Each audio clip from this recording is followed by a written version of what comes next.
জনতার এক সাগর রক্তের বিনিময়ে অর্জিত এই স্বাধীন বাংলাদেশে যদি 15ই আগস্টকে কেন্দ্র করে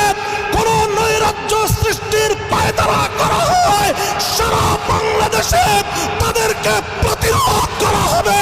প্রতিরোধ করা হবে ইনশাআল্লাহ। বিগত দিনে যেভাবে আমরা রক্ত দিয়েছি পিলখানায়, যেভাবে আমরা রক্ত দিয়েছি শাপলা চত্বরে, যেভাবে আমরা রক্ত দিয়েছি মোদি বিরোধী আন্দোলনে হাটহাজারীতে, যেভাবে রক্ত দিয়েছি আমরা মোদি বিরোধী আন্দোলনে ব্রাহ্মণবাড়িয়ায়, ঠিক আগামী দিনে দেশের স্বাধীনতা রক্ষার জন্য, ইসলামের হেফাজতের জন্য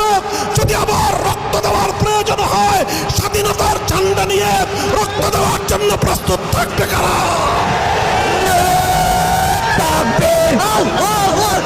দিয়েছি তো রক্ত,